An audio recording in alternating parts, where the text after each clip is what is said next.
కానీ గత చరిత్రకు సంబంధించినటువంటి మొత్తం కూడా ఈ సెంటర్లో నిక్షేపంగా ఉన్నటువంటి చరిత్ర ఉంది.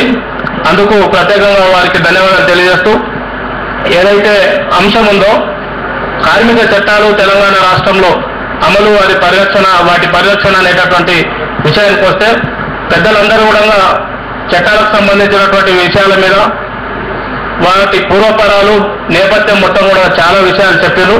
నేను నాకున్నటువంటి టైంలో తక్కువ టైంలోనే కొద్దిగా అనుభవంతో అయినా ప్రభుత్వం ప్రధానంగా తెలంగాణ రాష్ట్రానికి ప్రభుత్వం తెలంగాణ రాష్ట్రంలోకి అధికారంలోకి వచ్చిన తర్వాత కార్మికుల పక్షాన ఉందా, కార్మికుల నిర్లక్ష్యం చేస్తూ యాజమాన్యాల పక్షాన ఉందా అనేటటువంటి విషయాన్ని మాత్రమే కొన్ని ఈ 11 నెలల్లో అమలు చేస్తున్నటువంటి పోతున్నటువంటి విధానాలను మనం కొద్దిగా పరిశీలించాల్సినటువంటి అవసరం ఉంది. అందుకోసమే మొత్తంగా ఓవరాల్గా చూస్తే రాంబాబు అన్న చెప్పినట్లుగా తెలంగాణ కొత్తగా వచ్చినటువంటి తెలంగాణ ప్రభుత్వం కార్మిక సంక్షేమం శ్రామికుల యొక్క పక్షపాత వైఖరితో ముందుకెళ్తుందనేటటువంటిది నా వ్యక్తిగతమైనటువంటి అభిప్రాయం.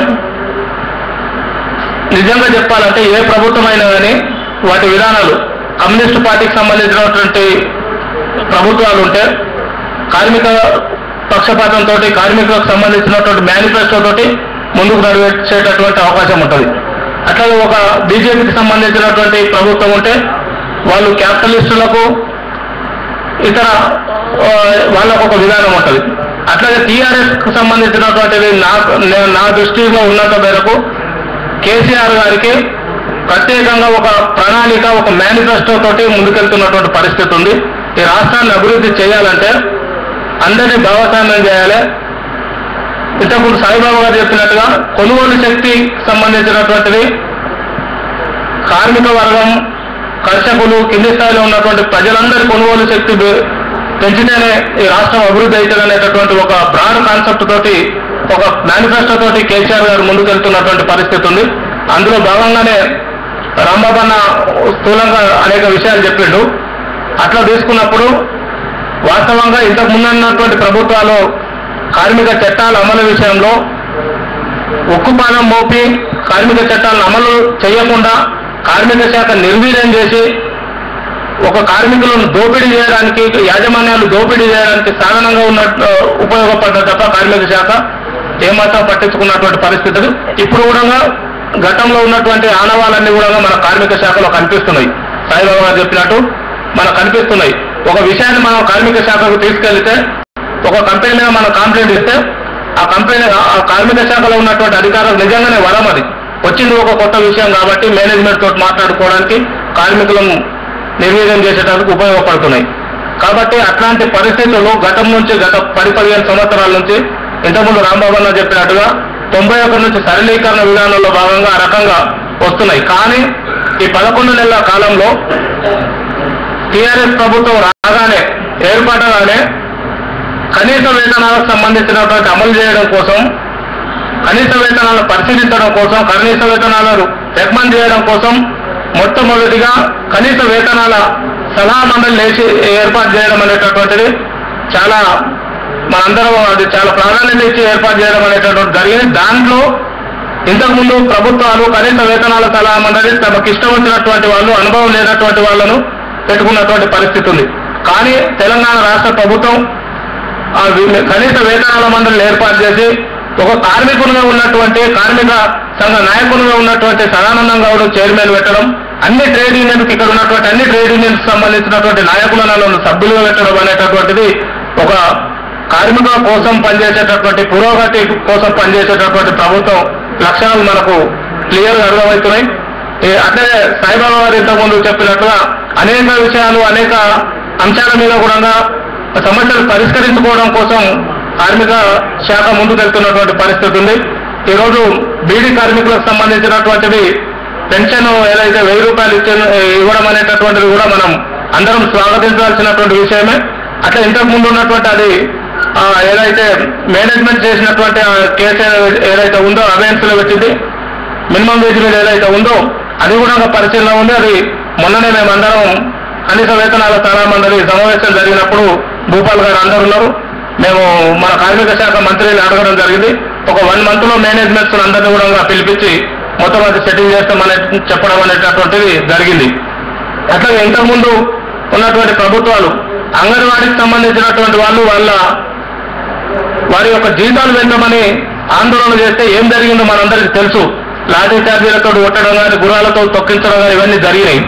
కానీ అడగక ముందే తెలంగాణ రాష్ట్ర ప్రభుత్వం వాళ్ళకెంత ఇప్పుడు కేంద్ర ప్రభుత్వం నిధుల్లో కోత విధించడం అనేటటువంటిది జరిగింది. దాన్ని కూడా భారం మోస్తూ మన రాష్ట్ర ప్రభుత్వం అడగక ముందే అంగన్వాడీలకు జీతాలు పెంచినటువంటిది కూడా మనందరికీ తెలిసినటువంటి విషయమే. అంతేకాదు కాంట్రాక్టు వ్యవస్థకు సంబంధించినటువంటి చాలా దుర్భరమైనటువంటి పరిస్థితులు కాంట్రాక్టు వర్కర్స్ ఎదుర్కొంటున్న సంగతి మనకు తెలుసు. మెడికల్ రంగంలో పనిచేస్తున్నటువంటి కాంట్రాక్టు వర్కర్స్ కి ఏనాడు కూడా కాంట్రాక్టు వ్యవస్థ ఏర్పాటైన నుంచి ఏనాడు కూడా 1వ తారీఖు వాళ్ళకు సరైన టైంకు జీతాలు వచ్చినటువంటి పాపన పోలే.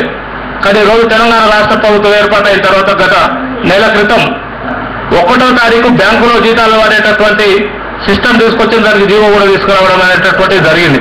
ఆ రకంగా ఒకటి అనేది కాదు, ఆటో రంగానికి సంబంధించినటువంటి ఆటో వృత్తి పైన ఆధారపడి ఈ హైదరాబాద్ చుట్టుపక్కల ఉన్నటువంటి నిరుద్యోగులు ఉద్యోగాలు లేక డిగ్రీ పీజీలు చేసినటువంటి వాళ్ళు కూడా హైదరాబాద్లో వచ్చి ఆటో రంగం మీద వృత్తి చేసుకుంటున్నటువంటి పరిస్థితి ఉంది.